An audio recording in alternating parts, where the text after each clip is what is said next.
मृत्यु के पश्चात रानी को धर्मराज के दरबार में ले जाया जाता है।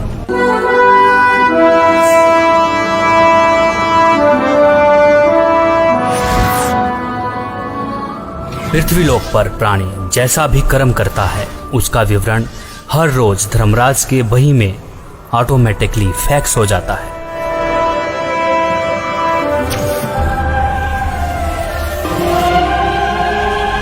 जहां धर्मराज हर प्राणी का लेखा जोखा करते हैं।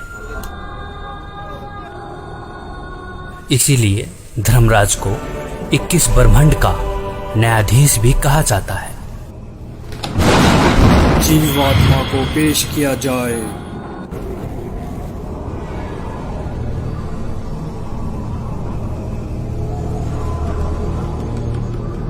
इसने प्राय स्त्री के साथ दुष्कर्म और हत्या का पाप किया है, इसे नरक में डाला जाए।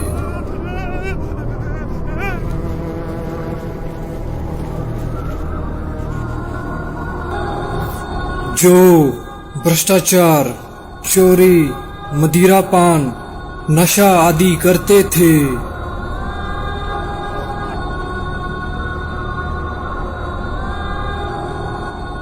पर स्त्री के साथ दुष्कर्म,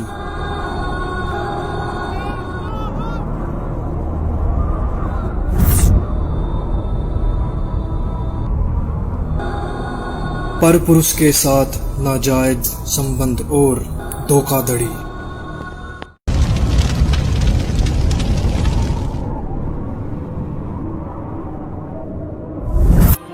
दो नंबर का काम करके कमजोर और असहाय लोगों का शोषण करना और मनुष्य के जीवन के साथ खिलवाड़ करना।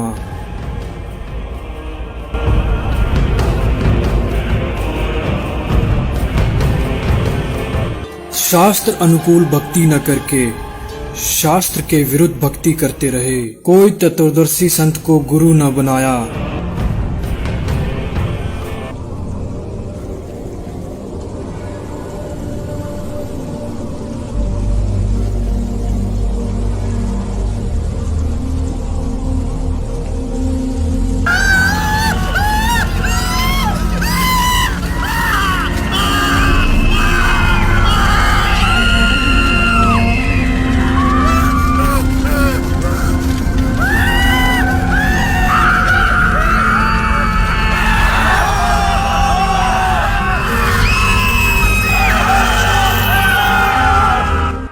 पूर्ण परमात्मा ने कष्ट देखा और उसको आना पड़ेगा, शास्त्रों को खोलना पड़ेगा और इतिहास को फिर दोहराना पड़ेगा जो 600 साल पहले।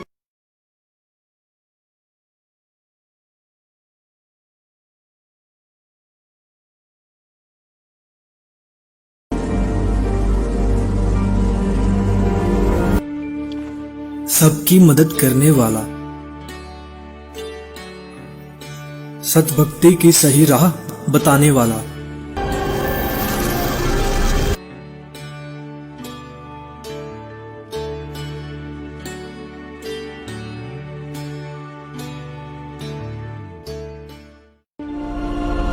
बहुत सारी आत्माएं तत्व ज्ञान को जानकर सतलोक चली जाएंगी। तेरे कोटी में झांकी सुरता तो हे पति बुलावे है, इस मोह ममता के जाल में तने काल फसावे है। अपने पति को भूल बावड़ी बैठी आराम संगर के, काम क्रोध मोह लोभ मस्करे रिये जारा के। अपने पति को भूल बावड़ी बैठी आराम संगर के, काम क्रोध मोह लोभ मस्करे रिये जारा ते डर के। मात पिता संतान संपत्ति में तू तो उलझ गई घर के, मिलना चाहे पति अपने ते बांधे कफन सिर के। उस पूर्ण परमात्मा की भक्ति करने के पश्चात यह आत्मा उस जगह चली जाएगी जहाँ की हर वस्तु कभी खराब नहीं हो सकती और वहाँ पर हमेशा कभी बुढ़ापा कभी नहीं आता, हमेशा युवा शरीर रहता है।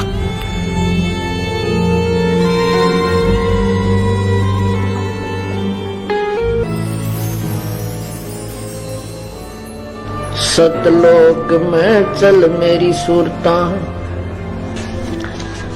हिम्मत ना लावे देरी,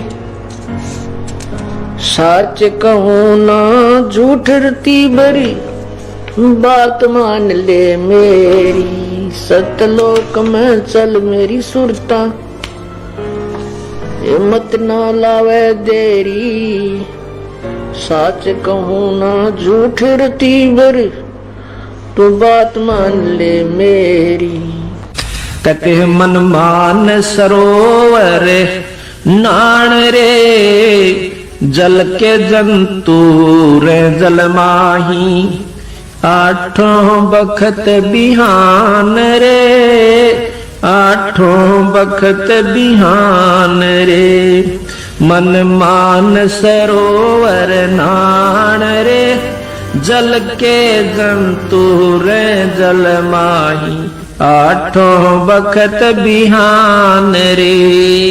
कि भाई मन नोक है मान सरोवर नहाया करे। ऊपर जो सरोवर है सतलोक की तरफ चलते हैं ना, इस मृत मंडल में भी 21 ब्रह्मांड के अंदर भी मान सरोवर है, इनसे ऊपर सतलोक में भी मान सरोवर है। कहते हैं मन मान सरोवर नाण रे, जल के जंतु रे जल माही, आठों सतलोक जहाँ पे सतपुरुष साकार रूप में है, जो कि इस समय संत रामपाल जी महाराज के रूप में धरती पर अवतार लेके आ चुके हैं, जो कि हमें शास्त्रों के अनुसार भक्ति खोल के बता रहे हैं, शास्त्रों में उंगली रख के बता रहे हैं। जब ये शरीर छोड़कर जाता है तो परमात्मा के दरबार में जब इससे अकाउंट लिया जाता है तो ये क्या कहता है, भगवान मेरे को पता नहीं लगा,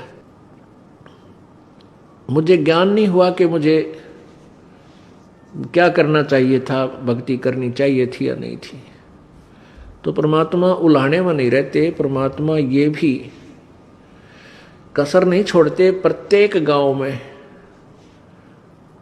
प्रत्येक नगर में, पूरी पृथ्वी पर कोई भी प्राणी ऐसा नहीं जो इस बात से अपरिचित हो भगवान की भक्ति करनी चाहिए, परमात्मा ने याद करो। यानी किसी ना किसी के मुख से उसने अवश्य कहा है भगवान की भक्ति करनी चाहिए, परमात्मा ने याद करवाई। कोई गलती करता है, पाप कर रहा है, भाई भगवान से डर, मालिक ने याद करे। यानी इस तरह की प्रेरणा प्रत्येक प्राणी तक मालिक ने पहुंचा रखी होती है। फिर दूसरा ये होता है, जैसे आप जी गए हुए हो, आप प्रत्येक भाई को, बहन को, मित्र को, सहेली को, कोई रिलेटिव है, संबंधी, उनसे अवश्य ये चर्चा करते हो कि भगवान की भक्ति करो और भक्ति का मार्ग ये है, वो भक्ति का साधना ठीक नहीं है। तो भले ही वो नहीं मान रहे हैं तो उनका दुर्भाग्य है। जब वो सच्चे दरबार में जाकर खड़े होंगे उनका कोई पुण्य उनके साथ होगा नहीं, क्योंकि भक्ति शास्त्र विरुद्ध है। गीता जी अध्याय नंबर 16 के श्लोक नंबर 23 में कहा कि अर्जुन, शास्त्र विधि को त्याग कर जो मनमाना आचरण करते हैं, मनमाने आचरण का अर्थ है जो अपनी मर्जी से लोक वेद के आधार पर, सुनी सुनाई कथाओं के आधार पर, ज्ञान के आधार से पूजाएं करते हैं, वो मनमाना आचरण कहलाता है, जो वेदों और गीता में वर्णित नहीं है। जो शास्त्र विधि को त्याग कर मनमाना आचरण करते हैं उनकी ना तो कोई सिद्धि होती है, ना उनकी गति होती है, ना कोई सुख होता है, यूजलेस। तो जो साधना आप कर रहे थे वो तो उनके पास साथ भक्ति धन हुआ नहीं और पापों की गठड़ी बंध गई पूरी। पाप बहुत इकट्ठे कर लिए, क्योंकि पाप तो दिन में बिना गिनती के होते हैं और पुण्य करने के लिए विशेष व्यवस्था करनी पड़ती है, गुरु बनाना पड़े। फिर जैसे गुरु जी बताओ वैसे साधना, पूर्ण गुरु, नकली गुरुओं से पूजा नहीं, ना उनकी कोई द्वारा बताएगी साधना से लाभ होने वाला। तो ऐसे पूरा गुरु मिले, फिर आप सच्ची लगन से, सच्चे तरीके से लगे, तब पुण्य बने। तो पुण्य तक कोई उनका बना नहीं, पाप की गठड़ी बंद गई। फिर वहां जा खड़ा हुआ धर्मराज के दरबार में। अब वहां ये एक बहाना बनाता है कि भगवान मुझे किसी ने बताया कोई नहीं, भक्ति कर ले। तब इसका फिल्म चलाता है परमात्मा, ये सब आप जो भी बातें जिसके साथ कर रहे हो, वैसे कोई गुप्त का गलती कर रहा है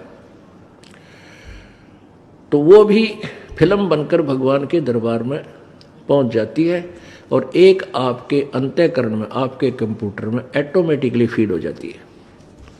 तो जब ये वहां खड़ा होकर ये झूठ बोलता है, बहाना बनाता है, तो परमात्मा इसके कंप्यूटर से जो वहाँ भगवान के दरबार में इसके नंबर का है ऑन कर देता है कि ले देख, ये भक्त तुझे क्या कह रहा है, ये बहन तुझे क्या कह रही है कि भक्ति कर ले, तू क्या कह रहा है, फिर देखेंगे किसने देखा है। ईब के भक्ति करने का टाइम से बुढ़ा होकर भक्ति करूंगा, और भक्ति तने करी नहीं, बकवाद करता रहा। फिर ये कैसे कह रहा है कि मेरे को किसी ने बताया नहीं, फिर ये यूं कर ले नीची गर्दन, भगवान गलती बन गई बन गदा। अब गलती की सजा दूं मैं, मेरे पास और कोई विकल्प नहीं, जिसी तू करेगा वैसा फल दे दूंगा। तेरा पुण्य होता तो स्वर्ग भेज दूं, हो देवता बना दूं, पुण्य नहीं है तो बन गदा।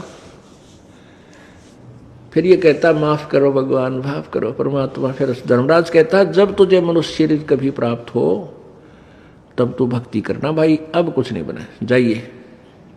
तो जब ये माँ के गर्भ में वहां से जब ये मानव शरीर प्राप्त करके चलता है, वहां के जो देव पुरुष हैं वो भी कहते हैं इस आत्मा को कि भाई तेरा दाव लग गया, और ये मनुष्य शरीर बार बार नहीं मिलता, पूरे संत की तलाश करिए। देवता भी पछता रहे हैं कि हमने तो गलती कर दी, हमें भी संत पूरा नहीं मिला, हमारी भी जन्म मृत्यु होगी, और कभी मनुष्य शरीर मिलेगा तो पूरे संत ने ढूंढेंगे भाई।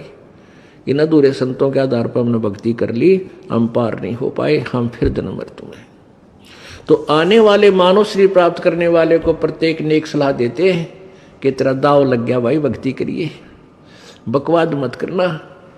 तो वहां तो ये बिल्कुल पक्का होका हुआ है, माँ के गर्भ तक इसको याद रहता है।